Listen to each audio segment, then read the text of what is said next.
और चलिए बढ़ते हैं आगे। बुलडोजर एक्शन पर सुप्रीम कोर्ट की तरफ से आज सख्त टिप्पणी की गई है और काफी हिदायतें भी सरकार को दी गई हैं कि किसी का आश्रय बिना नोटिस के नहीं छीन सकते हैं। बुलडोजर एक्शन पर आज सुप्रीम कोर्ट की तरफ से अहम सुनवाई करते हुए सख्त टिप्पणी की है। अब बुलडोजर एक्शन को लेकर सुप्रीम कोर्ट की तरफ से जो फैसला सुनाया गया है, जनता का इस फैसले को लेकर क्या कुछ कहना है, ग्राउंड पर हमारे तमाम सहयोगी मौजूद हैं, उनसे भी जानने की कोशिश करेंगे। कानपुर से श्याम तिवारी, प्रयागराज से मानवेंद्र और दिल्ली से संवाददाता सुशील पांडे हमारे साथ जुड़े हुए हैं। सुशील, सबसे पहले आपके पास आएंगे। सुप्रीम कोर्ट की तरफ से जो आज बुलडोजर एक्शन पर कहा गया है, जो टिप्पणी की गई है, जो हिदायत दी गई है सरकार को, उसको लेकर क्या कुछ लोगों का कहना है?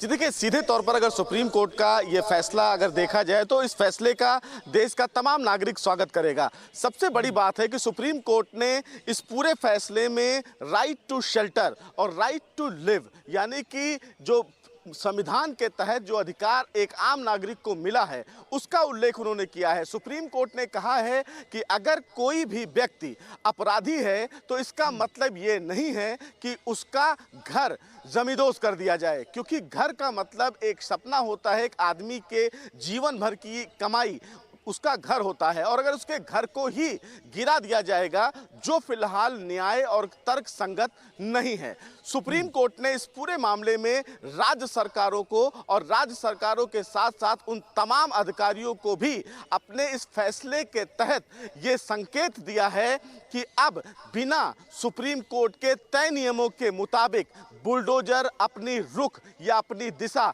तय नहीं करेगा। और सुप्रीम कोर्ट ने अपने आर्टिकल 142 जो सुप्रीम कोर्ट के तहत नियमों के तहत उसको असीमित अधिकार प्रदान करता है, उसका प्रयोग करते हुए बुलडोजर एक्शन को लेकर एक बड़ी लक्ष्मण रेखा खींची है।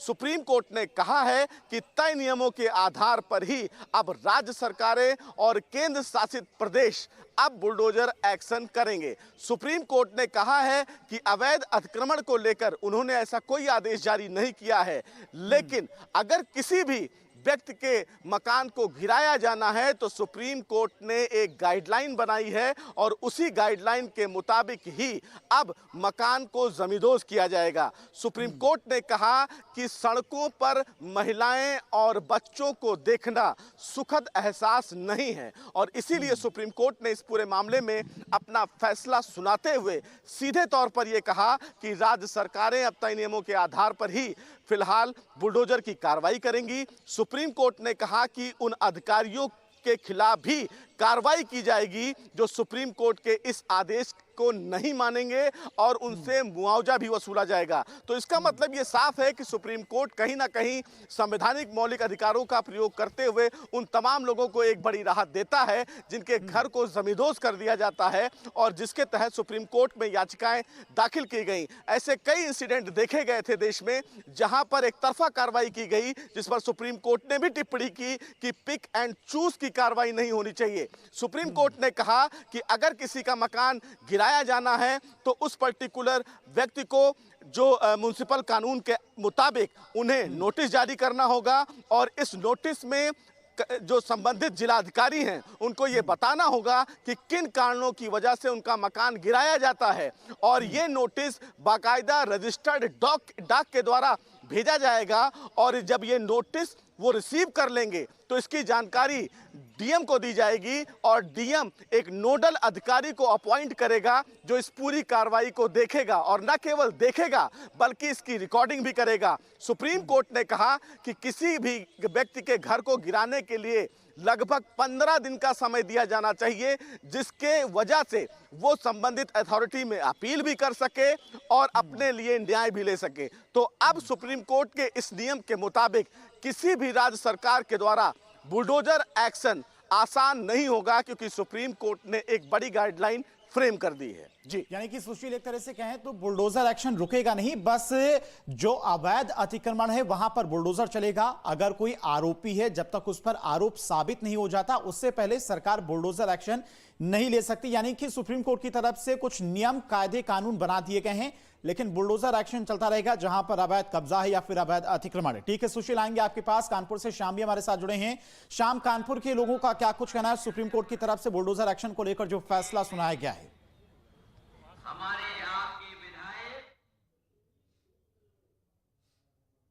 जिस तरीके से अपराध पर नियंत्रण की बात की जाती है तो बात आती है बुलडोज़र की, क्योंकि कहा जाता है कि उत्तर प्रदेश में जब बुलडोज़र चला तो तमाम अपराधी अपने कायदे में आ गए, तमाम एक्शन जो अपराध की गतिविधियाँ थी वो रुक गई और कानपुर से ही बुलडोज़र एक्शन की शुरुआत हुई थी। आपको याद होगा कानपुर में विकास दुबे के घर पर सबसे पहले बुलडोज़र चला था और उसके बाद ये बुलडोज़र प्रदेश में तमाम माफियाओं के घरों पर चला है। कानपुर के तमाम लोग हमारे साथ मौजूद, उनसे बात करते हैं और जानने का प्रयास करते हैं सुप्रीम कोर्ट ने आज जिस तरीके से दिशा निर्देश दिया है कि किसी भी अपराधी पर केवल इसलिए बुलडोज़र नहीं चलेगा कि उसने अपराध किया है, जब तक अपराध साबित नहीं हो जाता या फिर जो नियम कानून है उसके तहत ही बुलडोज़र चलाया जा सकता है। क्या कहते हैं आप?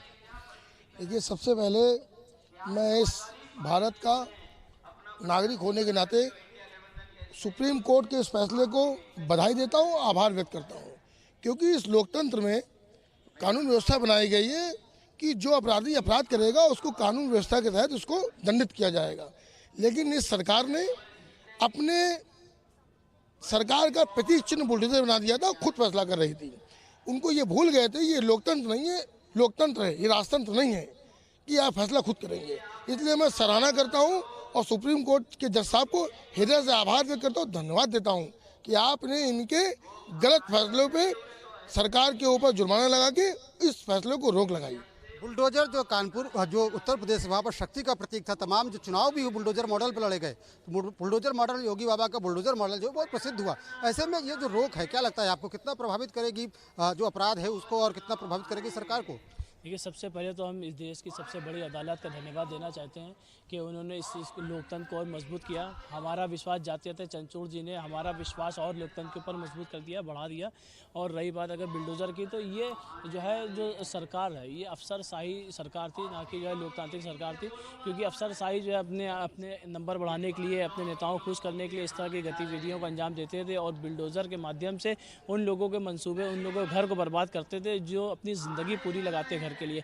और नाम दिया जाता है कि अपराधियों के लिए, अपराधी आपने अगर कार्रवाई करी होगी एक या दो अपराधी की होगी, लेकिन इस तरह के जाने कितने लोगों के घर जो है गिरा दिए हैं, जिनको खाली ये पता चल जाए कि विपक्ष का आदमी है या कोई दूसरे मसले में तो किया। तो बहुत बहुत धन्यवाद सुप्रीम कोर्ट का, और इससे जो है ज़रूर जो है जो मौजूदा सरकार है उसको फ़र्क पड़ेगा, क्योंकि उनका यही एक हथियार था। और सुप्रीम कोर्ट ने बहुत अच्छे 15 जो है बिंदु की गाइडलाइन जारी करी है।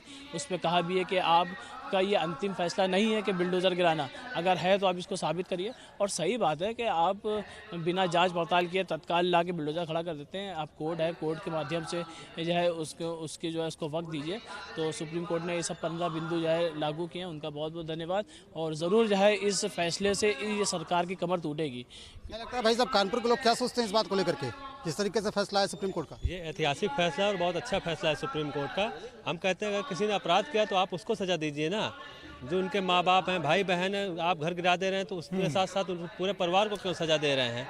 और फिर बुलडोज़र चलाना तो आप सबके अपने लिए भी वही नियम लगाइए ना। कानपुर के लोग सुप्रीम कोर्ट के फैसले का स्वागत करते हैं। आएंगे आपके पास, प्रयागराज से मानवेंद्र भी हमारे साथ जुड़ गए। मानवेंद्र, प्रयागराज के लोग क्या कुछ सोचते हैं जो सुप्रीम कोर्ट की तरफ से आज फैसला सुनाया गया बुलडोज़र एक्शन पर, क्योंकि जब अतीक के तमाम आशियानों पर बुलडोज़र एक्शन हुआ था तब भी कुछ लोगों ने आपत्ति जताई थी।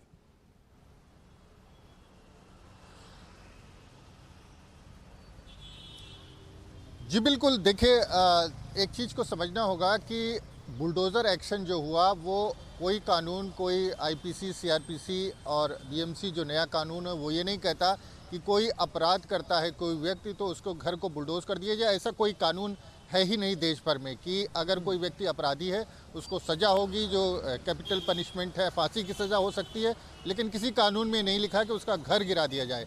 अगर प्रयागराज की बात करें तो प्रयागराज में करीब 75 ऐसे डिमोलिशन थे माफियाज के, अपराधियों के, जिन पर बुलडोज़र एक्शन हुआ था। लेकिन ये सारा एक्शन तय नियमों के अनुसार, जो नियम है, जो म्यूनिसिपल कॉरपोरेशन का नियम है, पीडीए का जो नियम है, उसके अनुसार ही हुआ था। यानी निर्माण अवैध पाया गया था, नोटिस इशू किया गया था और उसके बाद डिमोलिशन हुआ था। तो भले ही औपचारिक तौर पर, लेकिन जो प्रशासन है उसने सभी नियमों को फॉलो किया था और उसके हिसाब से ही डिमोलिशन हुआ था। हालांकि लोग कहते हैं कि बैक डेट में नोटिस इशू कर दिया गया, घर तक नोटिस नहीं पहुंचा, एक दिन पहले नोटिस चस्पा किया, इस पर तो चर्चा हो सकती है।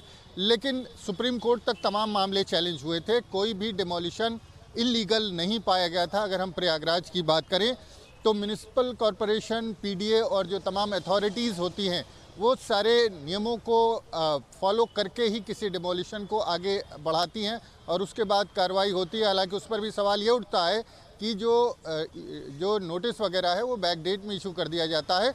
और जो अब अगर आपकी बात करें तो सुप्रीम कोर्ट का जो नियम है, सुप्रीम कोर्ट ने जो आदेश दिया है कि पोर्टल पर अपलोड करना होगा, डाक से नोटिस इशू करना होगा, इसके बाद नोटिस चस्पा करना होगा, 15 दिन का समय देना होगा। तो ये सुप्रीम कोर्ट के आदेश के बाद अब जो परिवार है जिसके घर का डिमोलिशन होना है, किसी आरोपी का है, किसी का भी है, तो उसके पास एक ये मौका होगा कि वो अपील अपनी कर सकता है, चाहे वो प्रयागराज कमिश्नर कोर्ट की बात कर ले, डिस्ट्रिक्ट कोर्ट की बात कर ले, हाई कोर्ट की बात कर ले, सुप्रीम कोर्ट की। तो इस नियम के बाद अब उस व्यक्ति को, उस परिवार को ये पूरा मौका होगा कि वो अपील कर सकता है और उसकी अपील पर अगर कोर्ट फैसला ले लेता है कि ये जो कंस्ट्रक्शन है ये इलीगल है और ये डिमोलिशन के लायक है, तो उसके बाद ही डिमोलिशन होगा। तमाम मामलों में हमने देखा कि विजय मिश्रा का घर प्रयागराज में है जो गिराया गया था, उस मामले में कमिश्नर कोर्ट ने जो विजय मिश्रा की अपील थी उसको रिजेक्ट कर दिया था। और विजय मिश्रा चूँकि ताकतवर, पावरफुल व्यक्ति हैं, तो वो अगले दिन कोर्ट पहुंच जाते, उसके पहले ही शाम को डिमोलिशन शुरू हो गया और रात भर में घर गिरा दिया गया।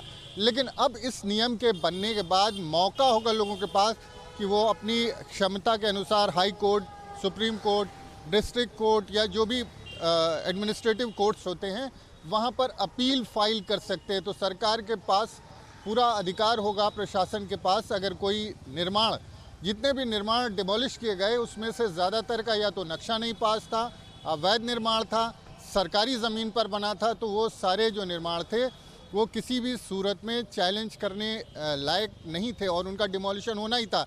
लेकिन अगर हमने देखा जिस तरह से अतीक अहमद के कब्ज़े से मुक्त कराई गई जो ज़मीन पर जो आशियाना बना था, गरीबों का 76 फ्लैट बने थे, तो उसमें भी सारी जो फॉर्मेलिटीज़ थी उसको पूरी किया गया था, क्योंकि मामला चैलेंज होता है और अतीक जैसे पावरफुल आदमी का मामला हो तो मामला हाई कोर्ट, सुप्रीम कोर्ट तक चैलेंज किया जाता है और उसके राजनीतिक मायने भी निकाले जाते हैं। तो ऐसे में सरकार और प्रशासन पूरा एहतियात रखता है, जो तमाम नियम होते हैं उनको फॉलो करता है, नोटिस इशू की जाती है, मकान के पेपर्स जो होते हैं उसको देखा जाता है और अगर कोई निर्माण पूरी तरह से अवैध पाया जाता है उसके बाद ही प्रशासन डिमोलिशन का फैसला लेता है, क्योंकि सबको पता है कि चैलेंज सुप्रीम कोर्ट तक होगा और अगर ये जो डिमोलिशन है वो इलीगल पाया गया तो कार्रवाई सुनिश्चित है। तो ऐसे में जो भी डिमोलिशन हुआ था वो नियमों के मुताबिक ही हुआ था। हालांकि अब जो नई गाइडलाइन है उसके बाद एक मौका ये होगा कि जो तमाम लोग हैं उनके पास अवसर होगा कि जो ऑर्डर है प्रशासन का डिमोलिशन का उसको वो चैलेंज कर पाएंगे और तमाम लोग इसके चलते कई मामलों में हमने देखा हाई कोर्ट और सुप्रीम कोर्ट ने रोक लगा दी है डिमोलिशन की, उनके मकान बच जाएंगे। तो सरकार के पास एक तरफ पावर तो है ही, लेकिन अब जो है पूरी तरह से कोर्ट और तमाम अपीलों के बाद ही कोई डिमोलिशन, बुलडोजर कार्रवाई नहीं हो सकेगी। सुप्रीम कोर्ट ने इस पर एक तरह से कहें तो ब्रेक लगाया है। फिलहाल मानवेंद्र, सुशील और श्याम, आप तीनों का